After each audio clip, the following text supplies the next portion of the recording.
Welcome everybody, Halloween Havoc 2024. It's a feud that's been going around since the spring of this year. It's Trick Williams versus Ethan Page in the main event of Hershey, Pennsylvania on October 27, 2024. Remember, rules of NXT. This is developmental territory, so proceed with caution. Know that these guys are in training, going through the WWE developmental project. 2 out of these 5 superstars, I like to say, sometimes won't make it on the main roster. It is training in progress, but let's go ahead and let's get in. Let's talk about Halloween Havoc. We're getting a lot of shine on Halloween Havoc. We're getting some Hall of Famers showing up tonight to help out in the main event. We're also getting a little bit of match, and really it's just a showcase of what the best that NXT has to offer. I always enjoy these shows because, as you guys know here on the channel, I cover NXT very lightly. It's kind of the booty call NXT. I check in on it once in a while, but I ultimately am always pleasantly surprised when I turn on an NXT program with no expectations and I watch a PLE and I say, wow, I had fun tonight. Let's see if that happens tonight on Halloween Havoc. Let's get in. If you guys don't know, I'm your host, Bryan, the Hype Ballard, back at it again. And let's go ahead and start with the Tony D'Angelo versus Oba Femi for the North American NXT Championship. Oba Femi, he's big. He's a beast. He's part of the NXT's NIL program, and it's one they definitely got right. Playing football in the University of Alabama previously. Tony D'Angelo. I'm told that WWE is very high on Tony D'Angelo. They like his work. They like his progression with the family, his ability to lead a faction, his ability also to stand alone in that faction and kind of highlight other guys around him. Sounds like a success to me. Tony D'Angelo being the champion coming in here. Oba Femi just comes in, and every time I've seen this guy in the ring, I've been impressed. And this is a different kind of style of feud for him. These guys have been kind of going back and forth for a while now, so it all culminates here. Will they or won't they? D'Angelo cuts off the ring announcer, starts throwing hands immediately as the two are both in the ring ready to roll. A lariat sends Oba Femi to the floor, but D'Angelo follows. And after that, he gets a knee and an uppercut. We get a whip reversal. Oba Femi hard into the post. And then Tony D'Angelo clotheslines him through the team keeper's barricade. Boom! Fighting on the outside. Oba Femi recovers. Back into the ring. A choke slam onto a steel chair. 1 and a 2. Oba gets out a ladder, uses it to trap D'Angelo in the corner. Clubs away at him. He fights back. Femi scoops him up with a slam into the ladder. These guys are having kind of a chaotic weapons all over. It was a tables, ladders, and scares oh my type match. That's exactly what they marketed as when they spun the wheel and made the deal. And we ultimately do have a back and forth weapons match all over. We get a one spot where we get a going through a table cornered in the corner of the ring. We ultimately then, later on in the matchup, D'Angelo basically fights off Oba Femi. Ultimately, D'Angelo's family comes out to get interference to help the Don of NXT. Ultimately, she gets a crowbar, member of the family. She gets ready to use it. Femi grabs it out of her hand. And finally, we ultimately get Tony D'Angelo freeing himself from earlier, and then we had a suicide spear from a propped up ladder. So a suicide through the ropes onto a propped up ladder. What a spot. It's got to be easily in the top 5 spots of the night. Very, very fun watch. Back inside off the ropes, Oba Femi blasts Tony with a lariat. A pop-up release power bomb. 1 and a 2. He kicks out. The family is back. Luca stacks. The Shatter Machine is hit. D'Angelo capitalizes on it. We get Tony D'Angelo winning by pinfall here with a spine buster on Obafemi through the table due to interference by the family, which was legal. Retains the North American Championship match. You can't help but wonder, is this the end of the feud, or does Obi get his payback? Does Obafemi get his payback in NXT?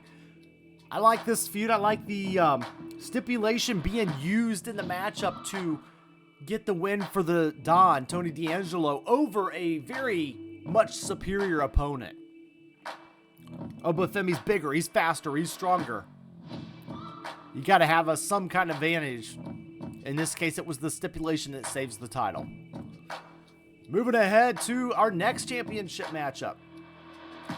We do get NXT Women's Championship just kind of there today. Roxanne Perez and Cora Jade tag teaming up versus Julia and Stephanie Vaquer. Stephanie and Jade to start. Test of strength right in the beginning. We get an arm wringer tag to Julia. Working frantic arm wringers. We get, it's been a while since we've seen Cora Jade.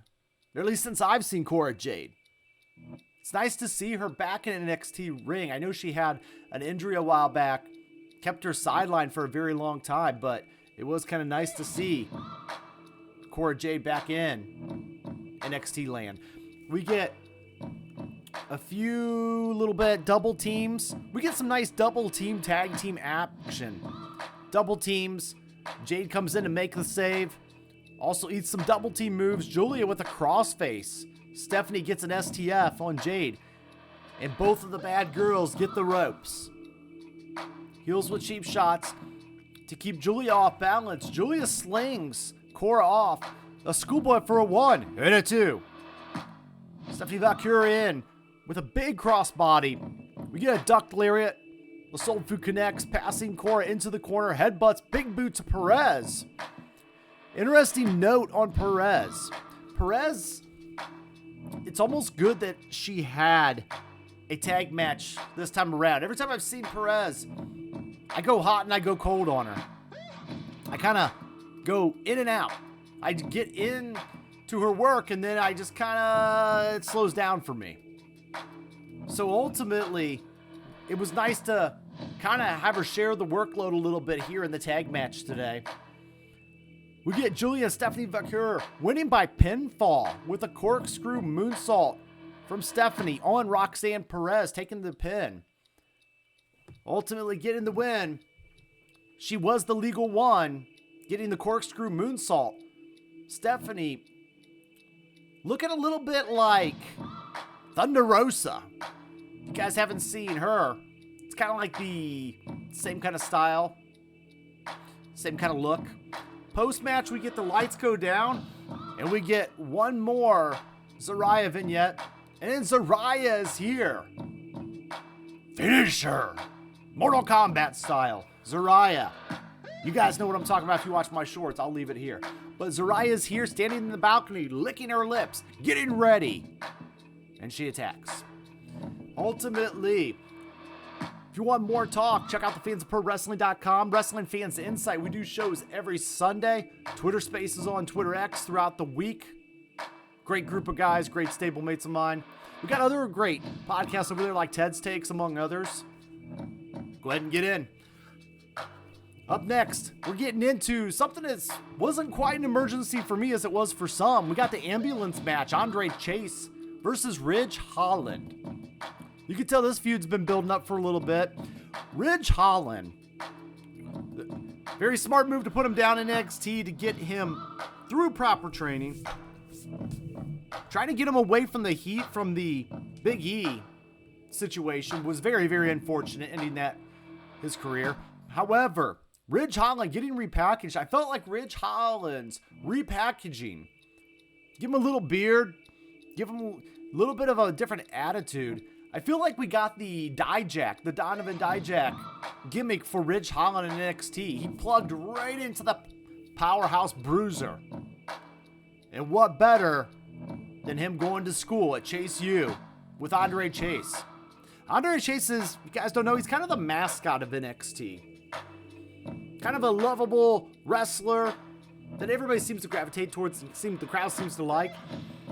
Andrew Chase, Ridge Holland. We got two guys that I think gelled pretty well in here. Andrew Chase coming out in his best Freddy Krueger attire on the evening, down to the shoes, mind you. Paid attention, you see he's got Freddy Krueger shoes on along with that infamous sweater. How does Andre Chase wrestle in the sweater? He wrestles a good amount of time tonight in that sweater. I wouldn't want to be near that BO. Nah, I'm just kidding. I'm sure he takes proper precaution. I'm sure he uses a pH balance on the armpits. I'm sure the other guys appreciate that. Anyway, in this matchup, it's an ambulance matchup. Ambulance matches sometimes can drag on. We do get the stretcher. We get a lot of moments with the stretcher. We get ultimately back and forth in ring. We get some outside work on the outside of the ring area with the stretcher. Some moves on the stretcher, running people over at the stretcher. Ultimately, getting the stretcher and then getting back to the ambulance area. We ultimately get back to the ambulance area. It's Ridge Holland that does go in the ambulance, but very Michael Myers-like comes out of the ambulance, as the announcers say. Keeping up with the Halloween theme here tonight. They did a great job tonight. Even the ring announcer dressing up as Beetlejuice. Ultimately, we get a few moves there. We get him coming out of the ambulance, Ridge Holland that is. And then, ultimately, we get a nice spot with the door with Holland onto Andre Chase. Holland reaches through, calls at Andre's eyes, and again, catapults him through the door. And then we get a Redeemer DDT right on the stage. Can I say how nice the stage and set looked tonight? It makes Halloween Havoc felt special. Pretty good sized crowd on there. I don't know what the final attendance was, but serviceable crowd for NXT.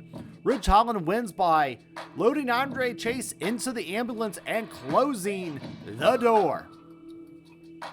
We got our win here. Ridge Holland, right move. You want to repackage him. You want to make him a little bit of a beast.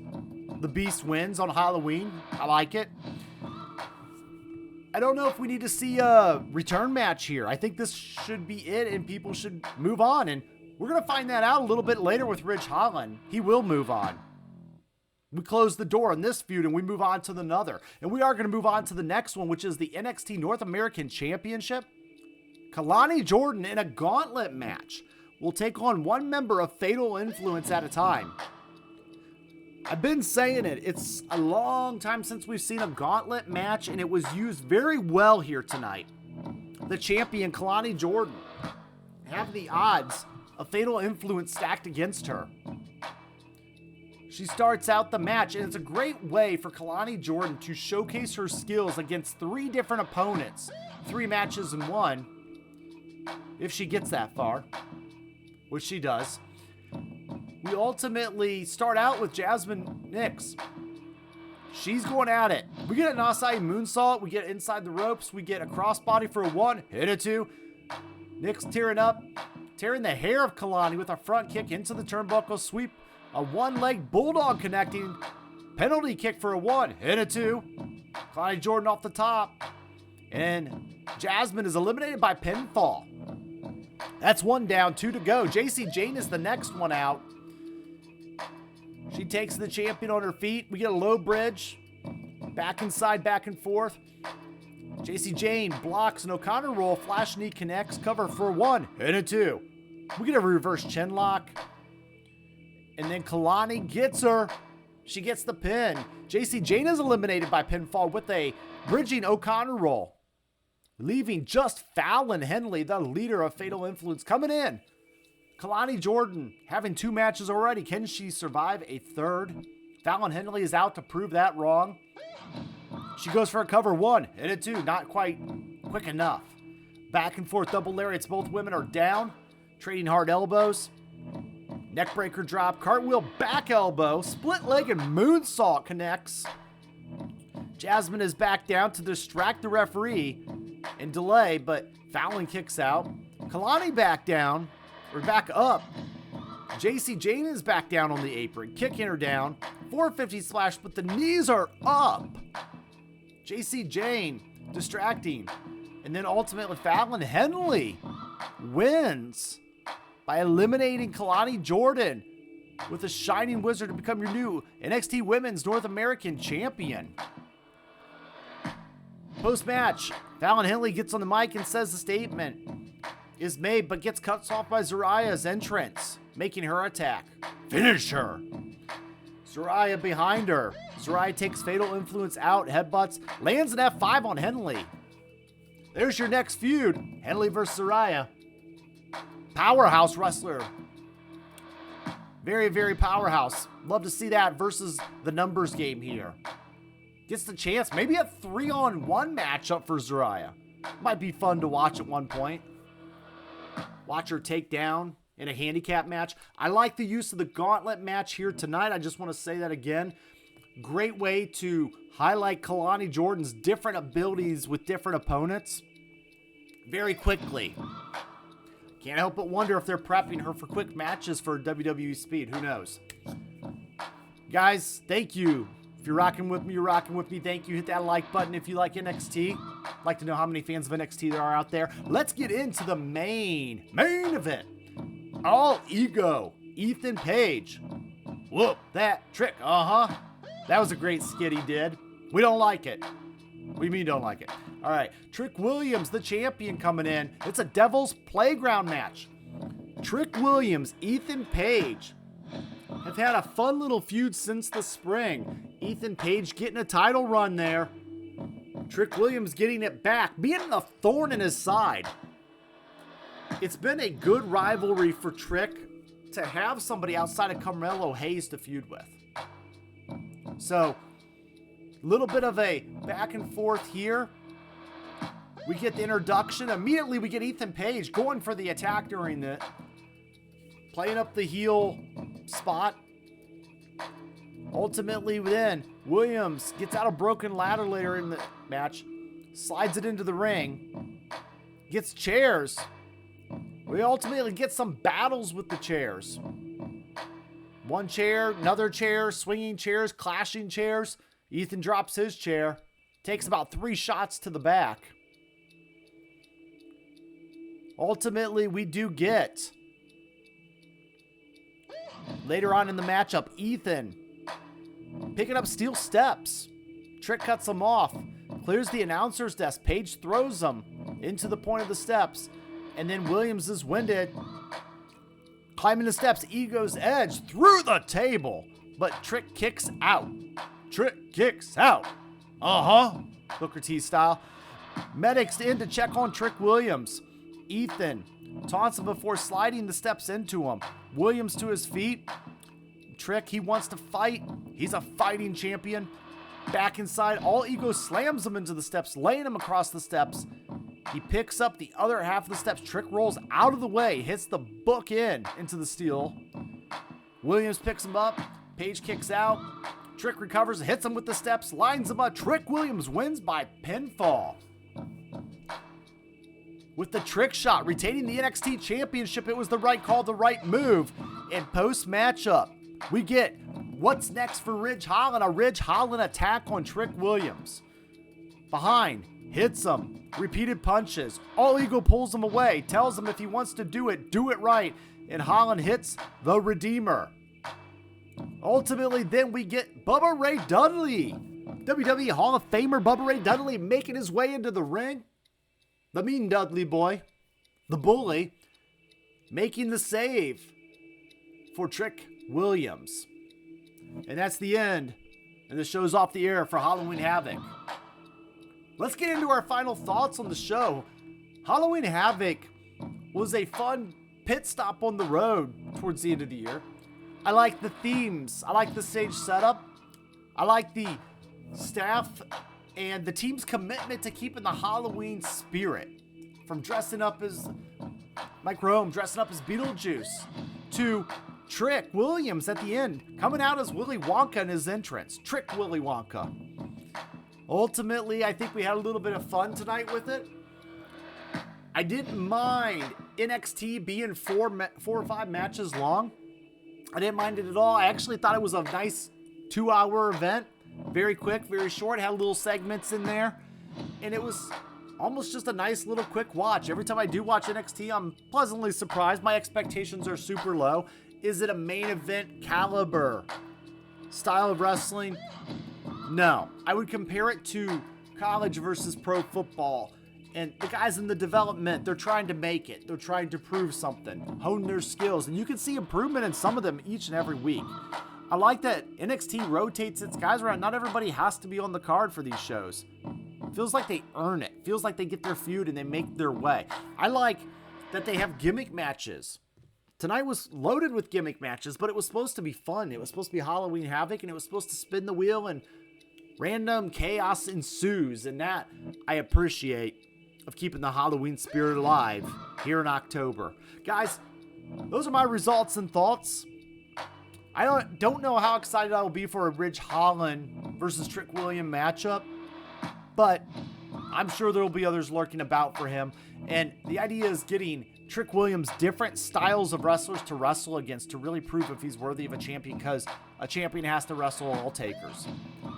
And then speaking of which, I'm going to go ahead and wrestle out of this segment and move on for the evening. I'm going to head out. Thank you guys, each and every one of you. Let me know what you thought of Halloween Havoc down below. I'm out.